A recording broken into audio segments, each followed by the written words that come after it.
Hi, welcome back. So, if you saw the last video I did about the survey, it was optional, you didn't have to watch it.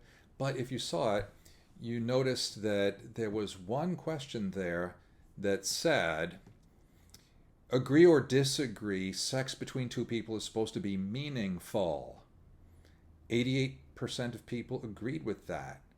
One person of the 105 who took the survey, one person disagreed with that. So it seems like people believe that sex ought to be meaningful. Well, interesting. That's something you agree with, most of you. So, if it's supposed to be meaningful, then I guess that means it's supposed to signify something. Signify. How do you spell that? Sign. Wait, Sign. That spells sign. Sign. Did we talk about signs at some time? Sign.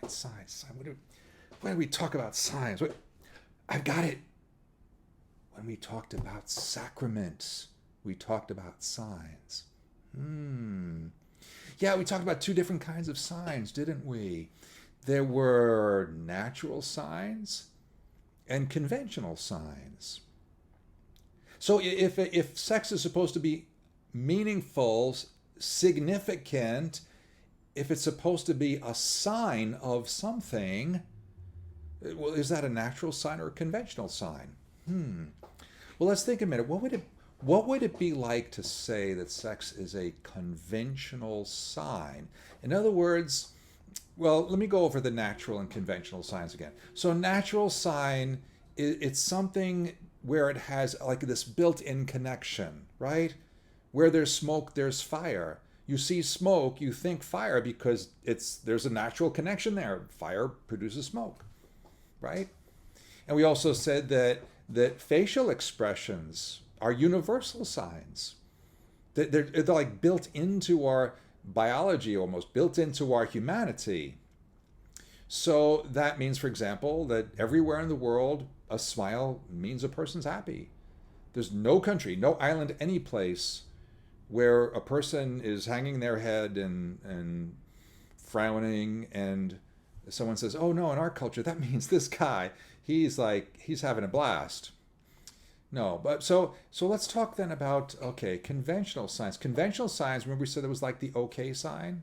Like, why should this gesture mean things are good, or why should this gesture mean I like it, or something? Well, because at some point some kind of agreement was formed among people.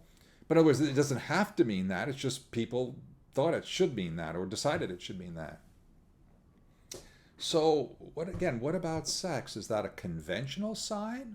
Natural sign? Because we agreed, right? It should mean something, generally. We agreed that. What would it be like to say that it's a conventional sign? What would it be like to say that any meaningfulness of sex comes from us? See that we well here. Let me give you this example. Tell you a little story. Let me pick a couple of just random names. About, let's say, two teenagers going to high school. Let's call them Barry and Iris. Just to pick some random names there.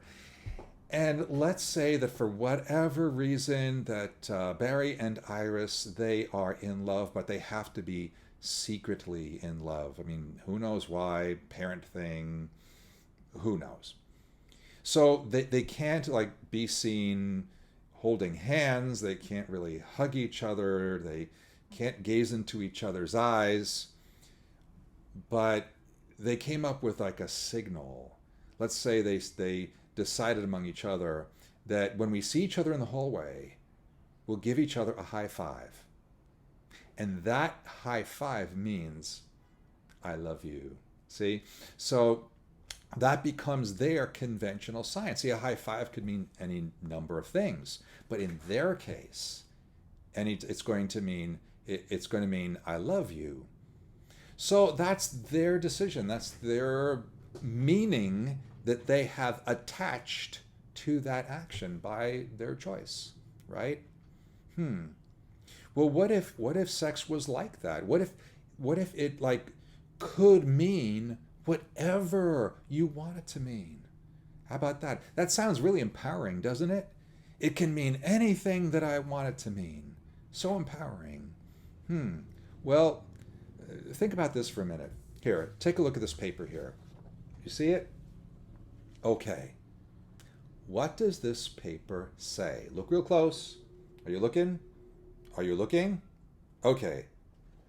What does it say? Well, in a way, it can say whatever you want it to say. It says anything you want it to say. Why? Because in its present state, it says nothing.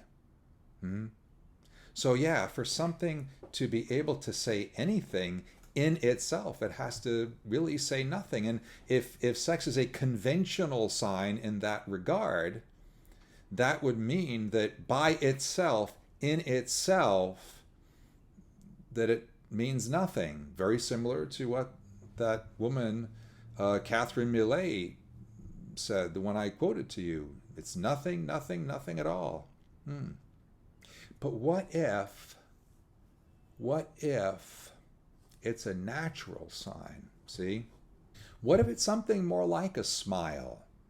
That somehow it's just like a smile is as it were created to communicate happiness. That this conjugal act is meant to communicate self-gift, which is love. So what if people are giving themselves to each other with their bodies, and with their bodies they're saying to each other, I give myself to you and to you alone for a lifetime, but in their minds and hearts they don't mean that.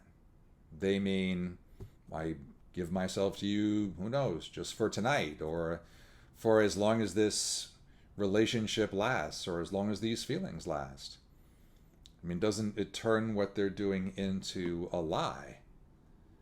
If it's supposed to mean something like what God intended it to mean, but people don't want to mean that. And isn't lying bad? Shouldn't we tell the truth to each other with our words? So shouldn't people tell the truth to each other with their bodies? So let's go a little further into our topic for today, which is, of course, fornication. The sin of two people who are not married, sharing God's gift of sexuality, entering into the conjugal act. The Bible uses this word, pornos, or porneia. It's the root of the word, for example, pornography. It is sometimes translated as fornication, in other places, unchastity, immorality. So it has to do with wrongful behavior, extremely wrongful behavior, relating to sex. The word for prostitute is related to the word pornos or porneia. If you look in the Bible, you see this is a big deal. So if you look at 1 Corinthians 6, 9 through 10, it says there, do you not know that the unjust will not inherit the kingdom of God? Do not be deceived. Neither fornicators, nor adulterers, nor boy prostitutes, nor practicing homosexuals, nor thieves, nor the greedy, nor drunkards, nor slanderers, nor robbers will inherit the kingdom of God. So all these different types of sins, or people who do these kinds of sins without repentance, do not go to heaven, do not inherit the kingdom of God. Also, Ephesians chapter 5, verse 5. Be sure of this, no immoral or impure or greedy person, that is an idolater, has any inheritance in the kingdom of Christ and of God. And I could offer you another 3 or 4 different verses that are along the same lines. The idea is that in the scriptures, the abuse of God's gift of sexuality is regarded as something very serious. And there's a lot of good reasons for that, some of which I hope to share with you today. So So let's now talk about Catholic teaching. We have this constant teaching of the magisterium throughout the centuries. That teaching is summarized in the Catechism of the Catholic Church, number 2353. And it says there, fornication is carnal union between an unmarried man and an unmarried woman. It is gravely contrary to the dignity of persons and of human sexuality, which is naturally ordered to the good of spouses and the generation and education of children. Moreover, it is a grave scandal where there is corruption of the young. So there's the definition, right? Sex between an unmarried man and an unmarried woman. That is not called adultery, but that particular thing is called fornication. Notice it is gravely wrong. Notice that it is contrary to the dignity of persons and human sexuality. But apart from these spiritual considerations about God's will, respecting God's gift, abusing God's gift, let me offer a few more practical points related to morality. If two young people are having sex, there's going to be a pregnancy risk. And I know people say, well, no, we're using protection. It's going to be okay. Every single form of birth control has a failure rate. You know, a few years ago, the New York Times did a really interesting article. The title of it was, Can Your Birth Control Method Let You Down? Or something close to that. And it examined different methods, I think at least a dozen different methods of birth control. And here was the point. It actually charted out how it will happen that over the course of 10 years, the risk of pregnancy will go higher than 50%. See, people might say, well, we're using condoms, we're using protection. But condoms have a failure rate. They're considered to be, if you want to use a more generous number, 95% effective. So if it's 95% effective, well, what happens if you have sex 20 times? Now, I'm not sure all of my math calculations are quite exact. I never really studied statistics. However, I think it's fair to say that if a couple has sexual relations again and again and again, sooner or later that failure rate is going to kick in. And that's exactly the point of this article by the New York Times. They study the various birth control methods over the course of 10 years and say, well, if you just keep having sex and keep using this method, that yes, eventually pregnancy will happen.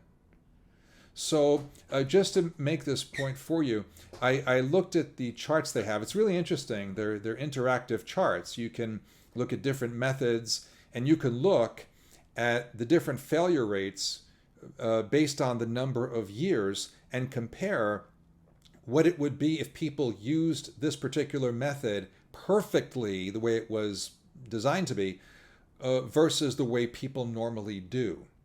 So I'm going to show you two different pictures. One is related to the chart about the birth control pill, the other about the condom. So if you look at where I chose to place the dot on this interactive chart, it says there that after 3 years of people being on the pill, and of course there's other methods that work exactly the same way, such as the patch, the NuvaRing, hormonal birth control. After 3 years of typical use, 25 out of 100 people will have a pregnancy. And remember this as well, teenagers tend to have lower than typical use. Also look at that chart that refers to the condom.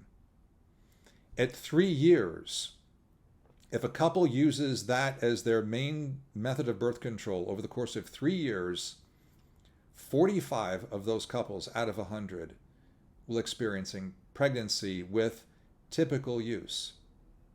And again, studies have shown teenagers tend to have less than typical use. So think about the implications of that.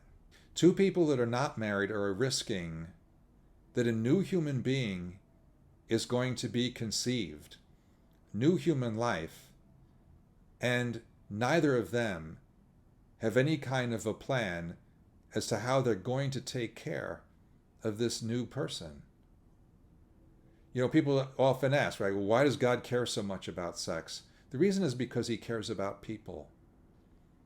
And even if that guy and that girl are not thinking about that child, God cares about that child. That child has a right to be cared for by his or her parents. But see, this is what's going on. This guy and girl, they're having sex and they're risking a new life will be created.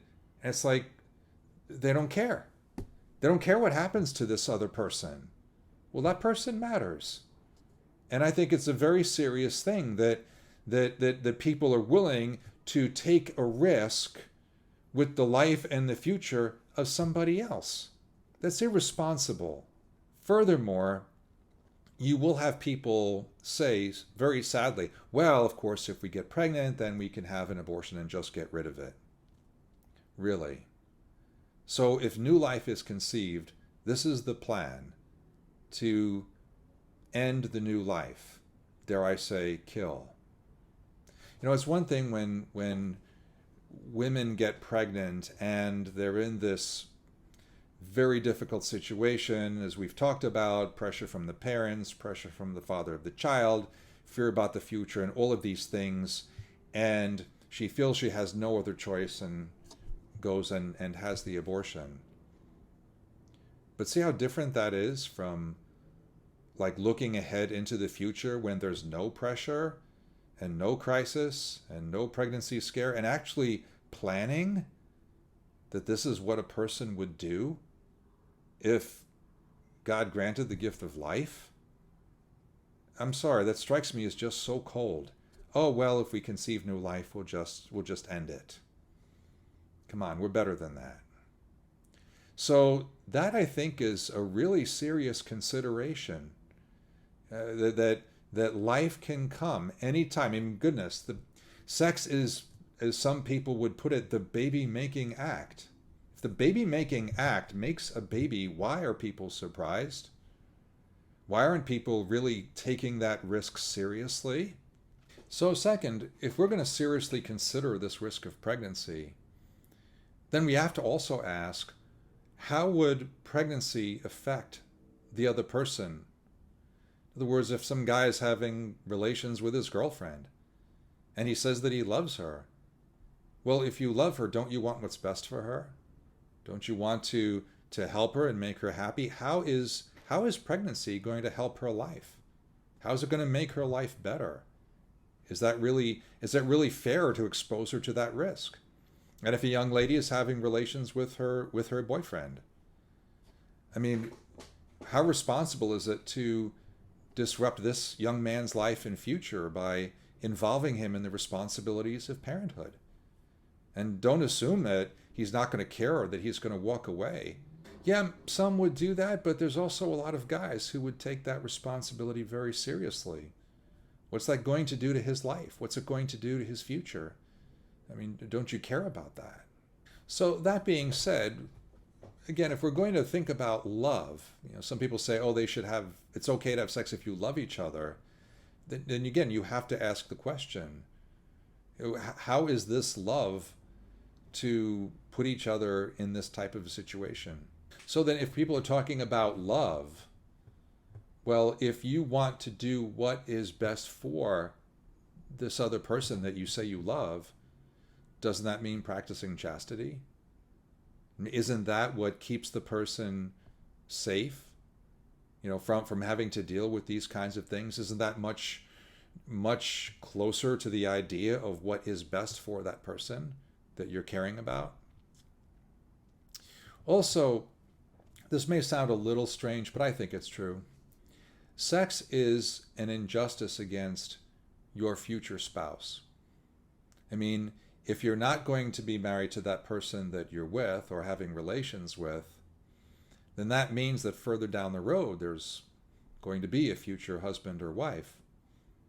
But the more sexual partners a person has before they're married, the more difficult it is to form a very strong bond with the person that they eventually married. I mean, think about it like this. Think of it as like having only so much like capital, right, to invest in a marriage, to bring to a marriage. If a person has various sexual partners before the marriage, well, it's like you're wasting, you could say, your marriage capital, your ability to give everything of yourself to the person that you're eventually going to marry. And instead, you might be bringing into the marriage all of the baggage that you have collected from numerous relationships that you've had prior to marriage. And yeah, I've seen that happen too, for sure. But now let me, in addition to giving you some moral reasons why to wait till you're married, let me give you some practical reasons in addition to that. First of all, many people actually regret the way they lost their virginity. It's an interesting little statistic. In one study, 70% of young adults felt that they lost their virginity at too early an age when they didn't appreciate its value. So many young people who decide, oh, well, I'm going to lose it this year or something like that, they kind of felt that, yeah, well, while you're a teenager, that's kind of what you're supposed to do. And they do it. They realize later that this was really something very special, and they gave that experience to somebody who really didn't care about them. And so they have regret, right? If you practice chastity and wait till marriage, you're not going to have that regret. Practically, you've learned about this in health class. Waiting till you're married keeps you free and clear from STIs. You never have to worry about that.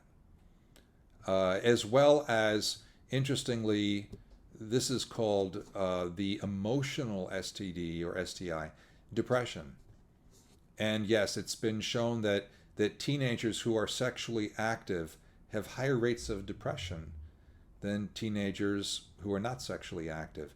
People might say, well, why is that? Well, one interesting theory is this, that in the present culture with the progressive mentality, people somehow are convinced that like the best thing that this life has to offer, the ultimate in terms of happiness, is a sexual relationship with someone that you're in love with.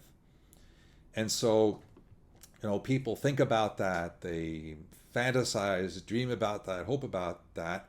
And then when it finally happens, when it's all over, they realize, well, this was nice, this was special, this was beautiful, but it's not like the whole meaning of life and everything. It's not the best thing that could ever happen to anybody. And so as a result, there's like a letdown. Like maybe they were not happy and they thought, oh, someday when I have a relationship and have sex, then I'll be happy. But then it all happens, and yet they're really not as happy as they thought they would be. And in addition to that, a sexual relationship starting between two people can bring in all kinds of drama into their relationship that cause huge amounts of stress. Stress leads to things like not doing as well in school, tensions with parents, all other kinds of things as well. And finally, there's this. If you save sex for marriage and you have your relationships, suppose you fall in love with someone and you fall, as they say, like really hard, and eventually the relationship breaks up. If throughout all of that you have practiced abstinence and chastity and saved sex for marriage, it'll probably hurt like hell. However, because you didn't cross that line, it's going to be so much easier to come back from that, and you're going to be okay. When a person goes so far as to give their body as well as their heart, that does something that God made sex to do, which is create a super powerful bond between two people.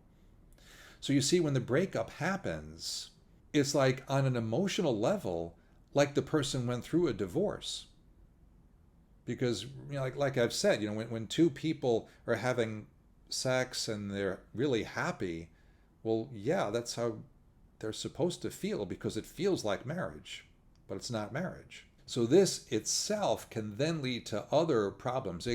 When that bond is created, a person could wind up staying in a relationship, even an abusive relationship, way, way longer than is good for them.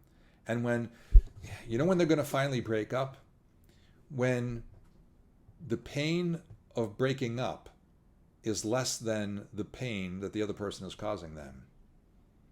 And then at that point, they may have invested any number of years in that relationship, and they may come out of that so wounded that it may be several years before they're actually willing to get into another relationship again. That's a lot of time lost in life.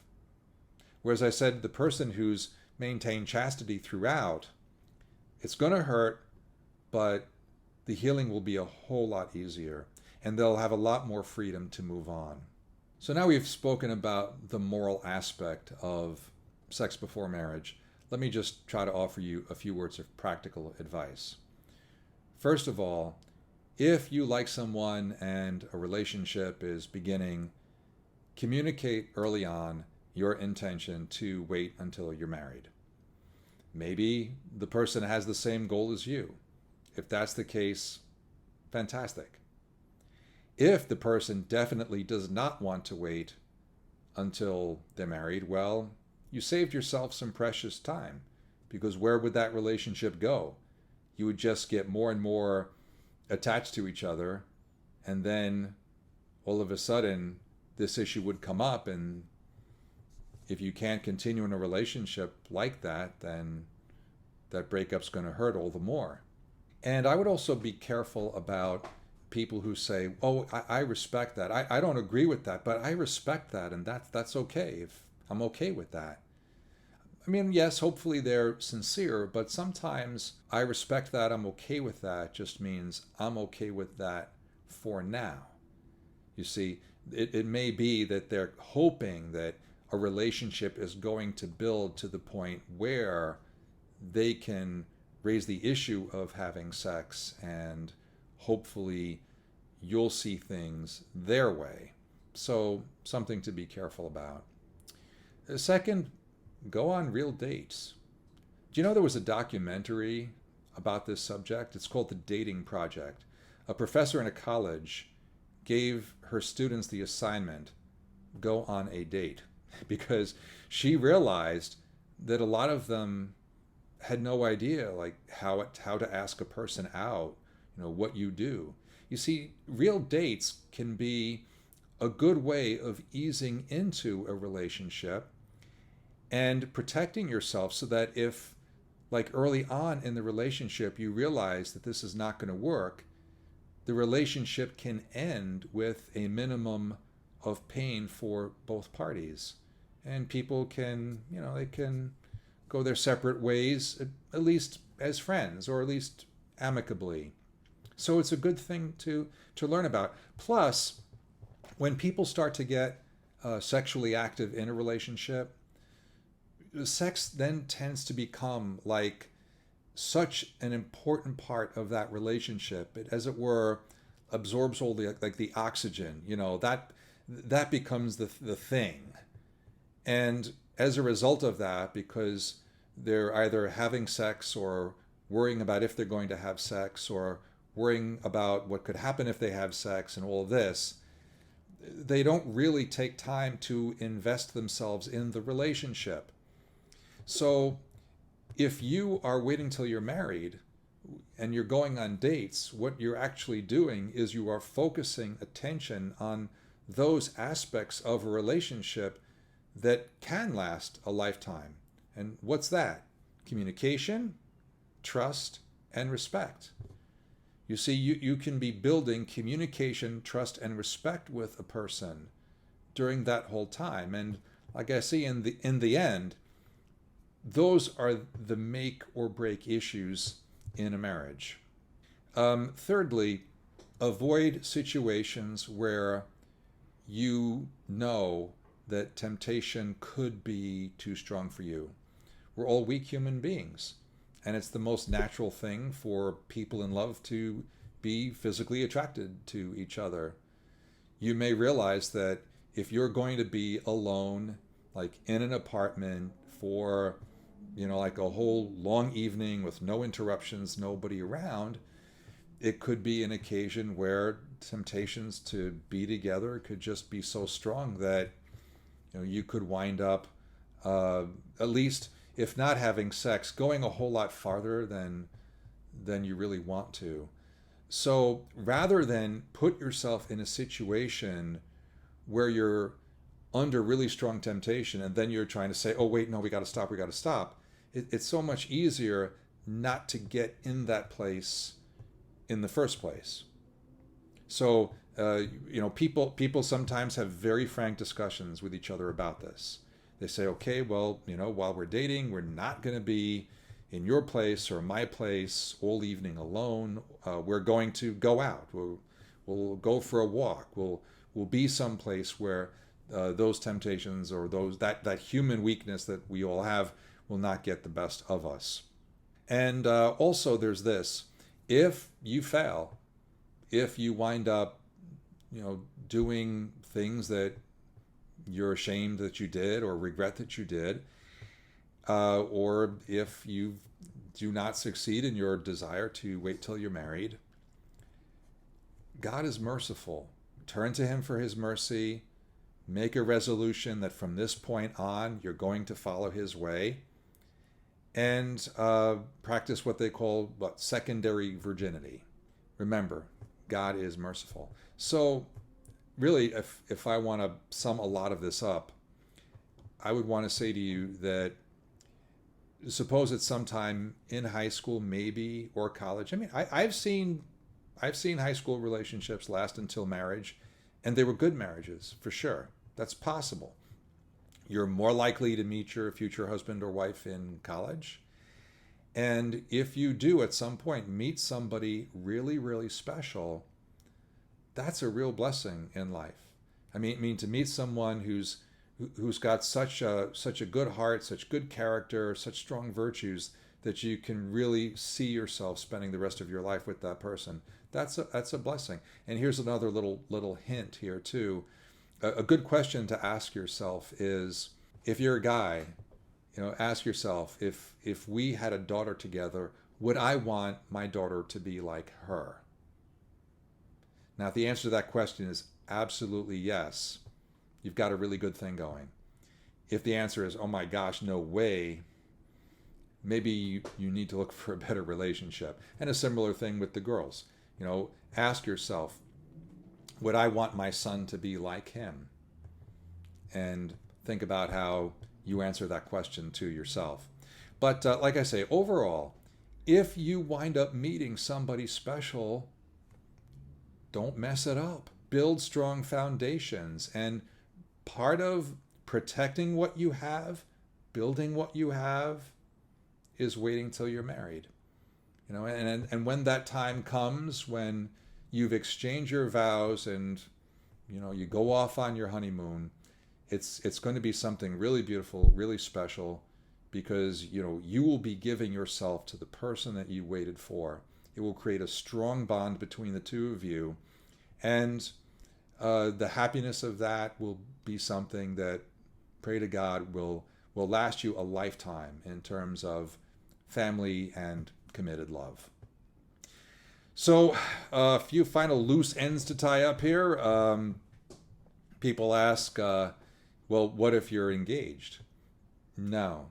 Married, right? Sex is for marriage, not engagement. I can tell you as a priest, I've seen many weddings in the parish schedule crossed out. And what does that mean? The people were engaged, they were making plans to be married, but for some reason or other, when it really came time to make that vow, they couldn't go through with it. So no, engagement is not the same as marriage. And so you need to wait till you're married. What else? When it comes to things like living together, cohabitation, I've already spoken to you about that. It is not marriage, and in fact, although people think that living together before you're married will help you have a better relationship, actually the opposite is true for various reasons. All right, quickly, if you want to know those reasons in a nutshell, what happens is that, all right, because living together is a lower commitment type of relationship than marriage, what happens is that the people living together in this lower commitment relationship develop relationship habits appropriate to a low commitment relationship. And then when they get married, they do not transition to the habits of a high commitment relationship. So if you want a quick example, suppose people are living together and they have a fight. One or both of the persons says to themselves, wow, I mean, I'm just going to think about what that person said to me and keep that in the back of my mind as I'm trying to figure out if I really want to stay with them, right? And so as a result, like, things don't get talked out. If you're married, right, then if there's some kind of a fight, a person's going to say to themselves, this is the person I'm going to be waking up to for the rest of my life. So I've got to work this out. We've got to talk about this. And what happens as a result? Building conflict resolution skills. And then the relationship can go forward. Okay? If people are, living together and they're just kind of keeping the problems in the back of their mind, and then they get married and they're still just keeping the problems in the back of their mind, those skills don't get built. Just one example. And what else? Another final thing I wanted to, again, talking to all of those who may not know what to make of all this, who may not be on the same page as all the things I'm telling you. I want to close today by reading for you an interesting part of a book. This book is about a couple named Michael and Ruth Pakaluk, and they were not necessarily religious. Michael was a skeptic, Ruth was an atheist, but together somehow they decided that religion offered something. So they decided together to go on a religious journey, trying to seek, like, what's the best faith tradition for them to join. And here's something that they discovered. This is the words written by Michael. We had an intuition that we had to look into Christianity. We both thought that Christianity should be tested as if by an experiment, but that the experiment should consist in how one lived one's life. We both believed that the best way to tell if Christianity were true would be to try to live as a Christian. One's entire person was the instrument for testing the truth. So we adopted, step by step, the sorts of practices we thought a Christian should follow. We began reading the Bible. Then after that habit that we acquired, we began praying. Then we began examining our thoughts and actions each day. And so the journey progressed from there. So what's the takeaway? If you disagree with the teaching of the church about chastity and saving sex for marriage, you're not sure if it's true, I challenge you to have an experiment like this. In order to figure out if Christianity is true in this regard, try living it. Even if in your mind you don't totally agree with the whole chastity thing, try practicing chastity and abstinence. Try connecting with God. Try praying. Make it like an experiment and see what that does for your life. I mean, if you're interested, if you're really willing to do that and try that, please tell me. I'll be so interested in your journey. Well, thanks as always for listening, and I'll see you next time.